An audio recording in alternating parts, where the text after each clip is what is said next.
So I got this wig for my Daenerys, I wouldn't really say cosplay. I mean, I'd like to cosplay, but I'm not really comfortable with how I look in a costume. I know that's stupid, but anyways, I got it though for a makeup look. And when I picked it out online, it's just a cheap front lace from eBay. I think I spent like $45 on it. Okay, first of all, the first time I tried it on, the part looked a lot better when I didn't have a wig cap on. I don't know. Yeah, you can see it right there where the wig cap is. It's almost like the part separated more after I had the wig caps on. Don't really know why. If I had like some glue, I have to go to work tonight, so I'm not like doing it like super like I should. But if I had some glue, I could glue like these pieces of lace down. That way you couldn't see like that right there. So that's not too big of a deal right now. But the biggest thing that bothers me is the part and then the color. The color, I get it. It was a cheap wig from eBay. I mean, it wasn't like a $10 wig, but it, you know, looked more pale blonde, and now I'm looking more like Melisandre after she took her necklace off, if you know what I mean. I don't think it's like terrible. Like, I think it could definitely pass, and I mean, I could probably edit it for like an Instagram photo picture, make it a little bit more like pale blonde, less white. I did braid it. Okay, so I did it on, I did the braids and then I did it in like the flowery bun thing on my husband, and when I put it on me, the whole thing fell apart.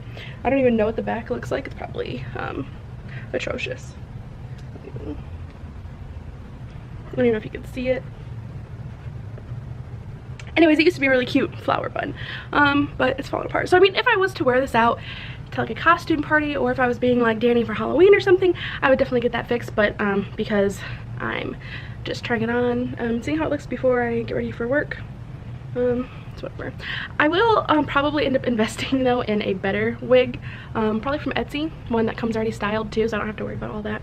But I mean, for 45 bucks, a cheap like front lace, it's not bad. I just wish the color was different, and I wish the part wasn't so thick right there. Anyways, I am going to go finish getting ready real quick, and then I will get into talking about what I think about the season so far. I'm going to talk about what I think about the season so far of Game of Thrones while painting my Targaryen pin. That's not a official Targaryen pin. I got it off Amazon. It was either $7 or $14.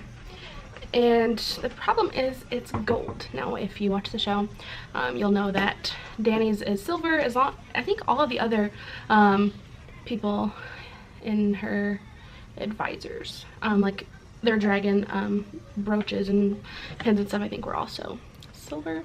I don't have a lot of this paint left. It's just folk art metallic sterling silver, but it should be enough to cover this. I mean, if I don't get the back, it's not a huge deal. This actually might be too thin. This dog. I might have to paint it with something else first to make it, because I didn't sand it down like a smarty. Listen, I just wanted it done quickly. That's my problem. I have no patience. I have some gray chalk paint actually. I want to go find that, and then I'll go back to this. Episode 1, I was kind of like, meh. A part of me wishes that they would have either done 2 more seasons or done a few more episodes this season.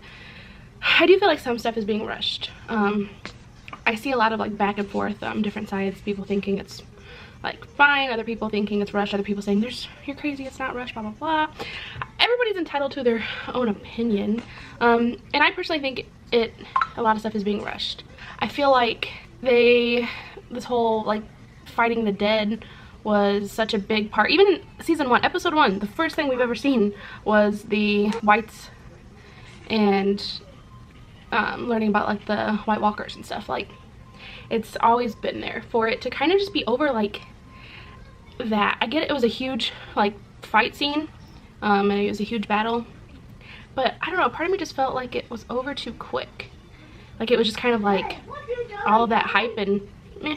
Like, I'm glad, I think it was awesome that Arya was the one to kill him. I don't have a problem with that. I saw people saying, well, she stole John's gig, but I mean, I don't think necessarily it was ever his gig. And people think, well, he's supposed to be the prince that was promised. Well, he still could be. Like, that doesn't mean he's not. He definitely is bringing a lot of people together. This dog just went outside.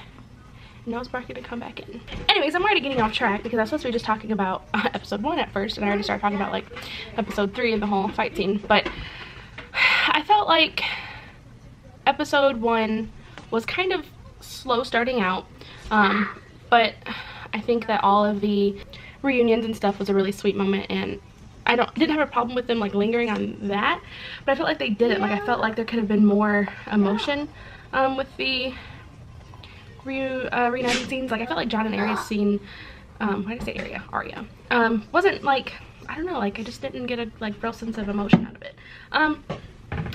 But as far as the rest of the episode, I think it was okay. I don't think it was like as terrible as everybody thinks it is, in my opinion, but I definitely see a lot of the things that people were talking about. I definitely think it just feels out of place. Episode 2, I feel that it was kind of like another one of those where it's kind of just like filler. Like, nothing big really happened. I mean, obviously, I think the biggest thing was Jon telling Dany who he really is, and him learning that in episode 1. I feel like those were the 2 biggest parts of the episode, and they were both pretty like late into the episode.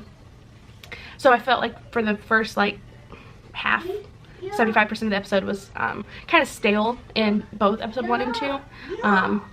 But then obviously episode 3, I liked it. A lot of people, there's a lot of mixed feelings. I liked the episode, but like I said, I felt like it was just kind of like, it was so slow in episode 1 and 2, and then this whole fight I felt like should have been just amped up more, especially since it's been such a big thing throughout, you know, since the day 1 of the series. But I thought it was awesome that Arya got the, you know, finishing kill. I did not expect Night King to go down that easy, and so a part of me like wants to believe on the theory that either he's not dead, or that maybe Bran is the villain after all. Like, I don't know. It's probably just me like wishful thinking that there was more to it than that, but that was probably, you know, it, and there won't be anything else to it, and you know, have to accept that. Oh, the whole Arya and Gendry getting together.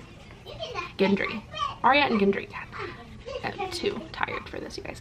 I was super like happy about it. Like, I don't know, I always thought like it would be cute for them to get together as they got older. Like, obviously when they first were on screen together, it would have been weird for them to, you know, be together then. But so I was happy for that. Episode 4, I feel like episode 4 was definitely a lot more action-packed than episode 3. Obviously it wasn't. There's a lot more like fighting and stuff in episode 3, and I don't want to take away from like the awesomeness that was episode 3, but episode 4 definitely had more, I guess, like shockingly heartbreaking moments. Like, I figured that we were gonna lose another dragon, possibly both. We might still lose Drogon. Definitely a kind of like shock. And then I figured we were gonna either lose Grey Worm or Missandei in episode 3. So when we kept both of them, I was like, oh, okay, wow, maybe they'll actually get to have a happy ending. And then no, it didn't happen. I was pretty sad. And then the whole Jaime and Brienne situation. I'm so torn. I want to think that he is actually leaving to go and fight Cersei, maybe even kill her. But honestly, a part of me thinks he is going to try to help her. Maybe he thinks he can talk to her, you know, talk some sense into her. Or maybe he knows he can't, and that she's better off being executed. I don't know. We shall see what happens with that. I'm nervous. I really wanted Brienne to be happy. She deserved it. I don't know. I don't even know what to think about that whole situation. But I am so stoked for episode 5. I'm super sad that there's only gonna be 2 more episodes. Like I said, I feel like it's just a little rushed feeling. I feel like they could have either added a couple more episodes or even done another season. Now, I don't know if the actors were getting tired. I mean, they've been doing this for a long time, and it's a hard series to shoot. Like, the freaking episode 3 took, what, like 55 nights in like below freezing weather. You know, it's not an easy, everybody thinks acting is so easy, but when you think about things like that, it's, you know, not as easy as people think it is, that's for sure. So I don't know if, you know, the actors were just like, all right, you know, we've been doing this forever, let's just wrap it up, or if they just felt like, the writers or whatever felt like, you know, this was how it should end. I don't know what the whole thing is. I don't look into all of those fine details, but I just wish they had, you know, stretched it out, because it feels like kind of rushed. Feels like the writing is like kind of sloppy a little bit, and they're just kind of like, let's just get it over with type of thing. So let me know in the comments below what you think. What you think is going to happen. Do you think, do you think Tyrion's going to get executed? That's one theory I've seen floating around, that he's going to like betray Dany. And at the beginning, when I first heard that, before I seen this season, I was like, oh my god, no, don't do it, don't do it. But now, honestly, she's starting to get a little power hungry, and I'm hoping that they can, like, you know, try to get to her and keep her from becoming another mad tyrant. Because honestly, I feel like it would just break my heart, because I've rooted for her since the beginning. I felt like she, you know, had a lot to give, but definitely in the last couple seasons they have, you know, definitely shown her hunger for power. So, but whether, obviously we see that Varys is, you know, gonna do what he's gonna do. But I don't know what's gonna happen with Tyrion. I hope he's not unjustly executed. So we shall see. I'm really nervous for that. What? Awesome, you got Pac-Man? Good job! So yeah, thanks so much for watching. If you enjoyed, make sure you give it a like, thumbs up. Let me know in the comments below, what do you think about the season so far? What are your predictions? What are your theories? What do you like? What do you dislike? What do you agree with me? What do you disagree with me? I want to hear it all, because I enjoyed this episode. So anyways, thanks for watching. I will see you guys later. Bye! Bye! Say bye, everyone! Bye, everyone! I was playing the Silver Smash first. Yeah, you're playing the Switch. You're supposed to be playing that sitting down so you don't drop it. Okay. Okay!